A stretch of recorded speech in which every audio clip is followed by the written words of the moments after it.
There's ongoing concern about the security of Georgia's election system. So Secretary of State Brad Raffensperger is stepping up the fight against cyber threats, forming a new partnership with Georgia Tech.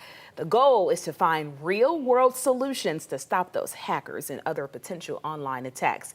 Raffensperger has launched several initiatives aimed at cybersecurity. He says he's thankful for Tech's assistance to help secure the vote in Georgia.